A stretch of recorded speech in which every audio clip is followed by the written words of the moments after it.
When this man decided to rescue a desperate, crying bear trapped deep in the wilderness, he hoped for the best, but what happened next would leave the entire world in disbelief. That morning, the peace of the Yukon forest was shattered by a sound that didn't belong there, a sound that clawed through the stillness of the trees, raw, agonized, and haunting. It wasn't the rustle of branches or the distant call of a wolf.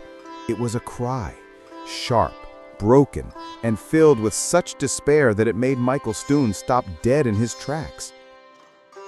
Ever wondered where you really come from? Not the stories, but the science. On this channel, we decode real DNA, uncover lost ancestries, and bring ancient genomes to life through cinematic storytelling. If that excites you, subscribe for weekly insights. Like the video to support science-based history. And drop a comment. Your questions help guide what we explore next. Michael had been a park ranger for more than 20 years. He'd heard it all before. The calls of eagles, the low growl of wolves, even the echo of moose across the frozen lakes. But this sound was different. It was pained, almost human. The vast Yukon stretched endlessly around him, a kingdom of silence broken only by wind and the occasional snap of snow beneath his boots. He was on his usual morning patrol, scanning the area for signs of illegal hunting or animal activity. Yet deep down, something felt wrong. His instincts, the same instincts that had saved his life countless times, told him that whatever made that sound was suffering. He paused, adjusting the strap of his rifle over his shoulder, and listened again. The cry came once more, louder this time, echoing through the tall pines like a ghostly wail.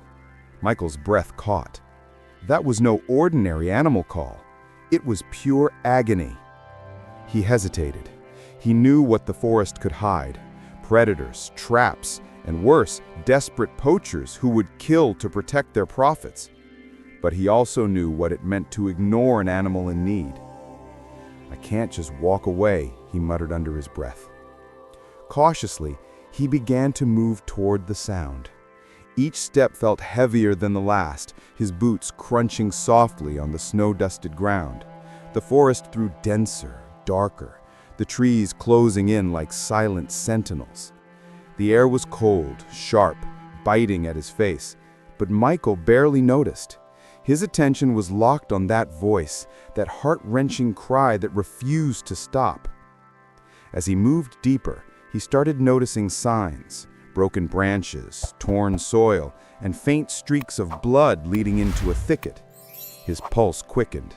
He'd seen these signs before, and they never led to anything good. "Easy now," he whispered, mostly to calm himself. Then he saw it. A small clearing opened before him, and at its center lay a massive grizzly bear. Its fur was matted with dirt and blood, its huge frame trembling as it tried to move. Its front paw was caught in a steel-jawed trap, a cruel, heavy contraption designed to crush bone and flesh alike. The bear's head lifted weakly, eyes glazed with pain, a low moan rumbling deep in its chest. The sound hit Michael like a punch to the gut. He had seen the aftermath of poaching before, but never something like this, never this close, never while the creature was still alive and suffering. For a moment, fear gripped him. The bear was enormous. Even wounded, one swipe of its claws could end his life in an instant.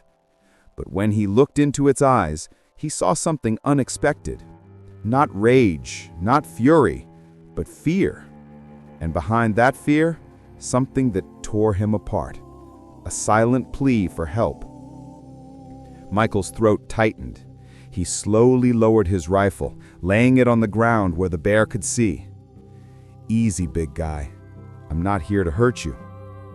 The bear growled, a deep, trembling sound that sent vibrations through the ground. Michael froze, heart hammering. "Shh, it's okay. I've got you," he whispered, inching closer. He knew what he was doing was dangerous. A wounded bear was unpredictable, desperate, and terrified. But leaving it there to die? that wasn't an option. The air around him felt heavy with tension. Every second stretched into an eternity. Finally, he knelt a few feet away, seeing the cruel metal teeth of the trap digging deep into the bear's paw. Blood had soaked into the snow, dark and thick. Michael felt sick, but he forced himself to stay calm. "You've been through hell, haven't you?" he said quietly. The bear's breathing slowed slightly, as if it could sense that this man meant no harm. Michael's fingers trembled as he reached for the heavy bolt cutters in his pack. That's when he realized something that made his stomach twist. There wasn't just one trap. A second snare, made of wire, was looped cruelly around the bear's neck, cutting into its flesh, and a barbed wire coil wrapped tightly around one of its hind legs. Whoever did this hadn't set a single trap by accident. They wanted this bear to suffer. Michael's jaw tightened with anger. He looked around the clearing, scanning for footprints, signs of the monsters who'd done this. But all he saw was the lonely, trembling shape of the dying bear before him. He took a deep breath, steeling himself. This was no longer a simple patrol. This was a rescue, and a dangerous one. Michael's breath came in, slow, measured pulls as he crouched near the wounded bear. His heart thundered against his ribs, the sound loud enough, he feared, to startle the creature. Every instinct screamed at him to stay back, to keep his distance. But another deeper instinct, the one that made him a ranger, not just a man in uniform, told him he couldn't turn away. He studied the trap closely. The steel jaws had bitten deep into the bear's paw, right through the flesh. Blood had pooled beneath it, turning the snow dark and sticky. Each time the bear shifted or whimpered, the metal groaned and the wound tore deeper. Michael reached slowly for the bolt cutters hanging from his pack. "Easy now, easy," he murmured softly, his voice barely above a whisper. The bear's ears twitched. Its breathing was ragged, but it didn't lash out. "I know it hurts, but I'm going to get you out of this." He placed the cutter's jaws carefully around the trap's hinge. His hands were shaking, and the cold metal bit into his gloves as he squeezed. The steel resisted at first, shrieking in protest. Come on," he grunted, pressing harder until... Snap! The trap's jaws sprang open with a loud clang. The bear roared, a deep, guttural sound that exploded through the clearing. Michael stumbled backward, his boots slipping in the snow as the massive creature thrashed. Whoa, easy!" he shouted, holding his hands up. The bear's paw was free now, but bleeding badly. It slammed the ground, trying to stand, only to collapse again with a pained groan. Michael's breath fogged in the air as he knelt a few feet away, giving the bear space. "Good. That's good," he whispered, trying to keep his voice calm. Then he saw the second snare, a loop of wire cutting deep into the bear's neck. It had been there long enough to slice through fur and flesh. The sight made Michael's stomach turn. "All right, buddy," he muttered, inching forward again. "Let's get that off too." He slid the cutters toward the noose. The massive head lifted slightly, eyes rolling toward him. For a long, tense moment, man and beast locked eyes, both breathing heavily, both afraid of what the other might do. Michael slowly pressed the handles together. Another metallic click. The wire loosened, then dropped away, falling uselessly into the snow. Blood welled up where it had been, but the relief in the bear's posture was instant. "That's it. You're okay now." The bear's breathing deepened. It didn't move, didn't growl. It just stared at him, as if trying to understand. Michael took a second to breathe. His knees were wet, his gloves slick with blood, his lungs burning from the cold. He wasn't done yet. The barbed wire still wrapped around the bear's hind leg like a cruel snake. "This one's going to hurt," he said softly, "but I'll be quick." He moved around to the back, each step cautious. One wrong move, and the bear's instincts could turn deadly. He slid his multi-tool under the first coil, twisting carefully to loosen it. The barbs dug into the bear's skin, tearing at it each time he shifted. Blood mixed with snow, forming dark streaks that made Michael's jaw tighten with rage. He worked in silence, his breath coming out in short bursts. It took nearly 10 minutes to free the leg completely. When the final strand came off, Michael sat back on his heels, panting, his hands trembling from exhaustion and adrenaline. The bear was free. For a long, heavy moment, neither of them moved. The bear's massive chest rose and fell, its body quivering with pain and fatigue. Then, slowly, it lifted its head, meeting Michael's gaze once more. Michael swallowed hard. "You're going to make it," he whispered. "I promise." He reached for his radio and called for backup. "This is Ranger Stone. I've got a severely injured bear. Needs immediate extraction. Sending coordinates now." The static crackled before a voice answered. "Copy that, Ranger Stone. Team's en route. ETA 20 minutes. Stay clear and keep the animal stable if possible." Michael looked back at the bear and gave a weary smile. "You heard that? Help's coming." But even as he said it, he noticed the bear's breathing growing shallow. Its paw twitched, its eyes half-lidded. It had lost too much blood. No, stay with me," Michael murmured, grabbing his water bottle and pouring a bit onto the snow, cooling the bear's head. He had no medical gear for an animal this size, only his field training and desperation. The forest was silent again now, eerily so. Only the occasional wind through the trees and the faint, labored breaths of the bear broke the stillness. Michael checked his watch. 10 minutes left. He sat down in the snow, just a few feet away, and spoke softly. "Hang in there, big guy. You're not alone." He didn't know why he felt compelled to talk. Maybe it was to calm the bear, maybe himself. But as he sat there, something remarkable happened. The bear's eyes focused on him again, faint but steady. It blinked slowly. And for a second, Michael could swear he saw something that went beyond animal instinct. Recognition. It was as if the bear understood that this man, this fragile human, had saved its life. When the sound of tires crunching on the frozen ground finally reached his ears, Michael exhaled in relief.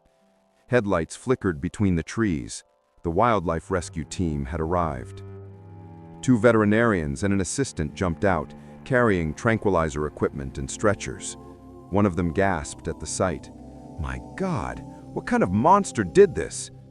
"Poachers. They'd been setting traps out here for months," Michael said bitterly. The vet knelt beside the bear. "He's weak, but we can still save him. Let's move fast." Michael stepped back as they worked, keeping watch over the trees. He couldn't shake the feeling that someone or something was still watching from the shadows. As the team loaded the sedated bear onto the truck, Michael reached out and placed a gloved hand gently on its shoulder. "You're safe now," he whispered. The bear didn't move, but Michael felt the faint rhythm of its breathing beneath his palm, a fragile sign of life that filled him with fierce determination.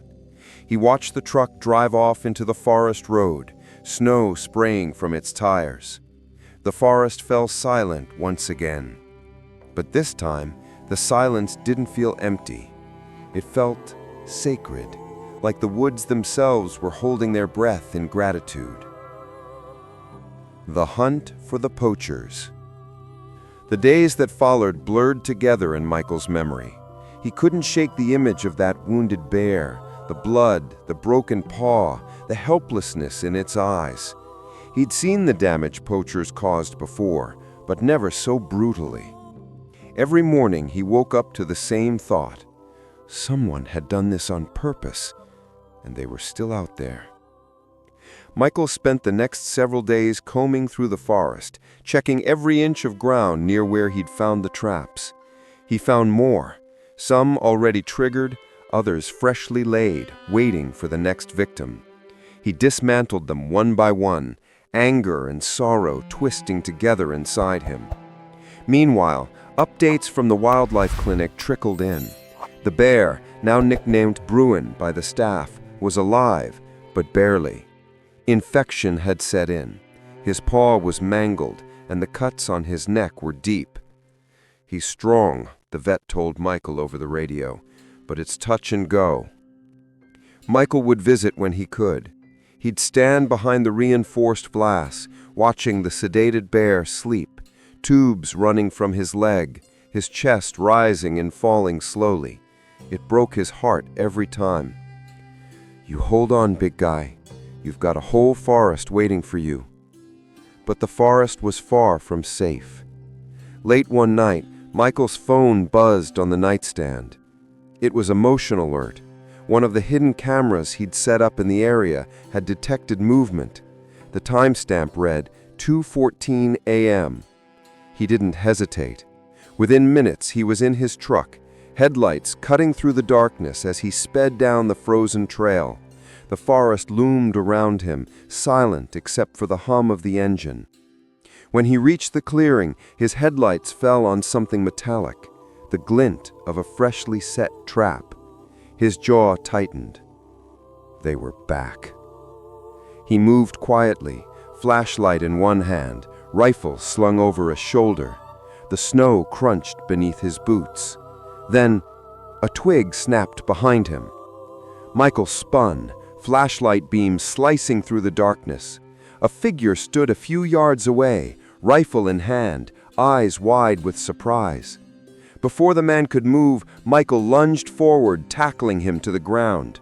They struggled in the snow, rolling until Michael ripped the weapon from his hands and pinned him down. "Who are you?" he growled, his voice low and furious. "Why are you doing this?" The man didn't answer first. His eyes darted toward the tree line, like someone else was out there watching. "Answer me," Michael barked. Finally, the poacher broke. "I needed the money. People pay good for pelts. I didn't mean for it to suffer that long." Michael's stomach twisted with rage. "You set those traps. You left that animal to die." He called it in, keeping the poacher restrained until the police arrived. When they led the poacher away in handcuffs, head bowed, Michael didn't feel relief, only a deep, cold anger, because he knew there were more like him out there. Still, justice had started, and Bruin, the bear that had nearly died, was fighting to live. Weeks passed, the snow melted, and spring began to whisper through the trees. The clinic called again. "Michael," the vet said, voice lighter this time. "He's ready. Bruin's going home." Michael drove out to the release site himself, following the same forest path where he'd first found the bear. The rescue truck pulled up behind him. Inside, Bruin was awake, sluggish but alive, his fur clean and his wounds healed into scars. The team opened a crate. The bear stepped out slowly, powerful shoulders rising and falling as he sniffed the air.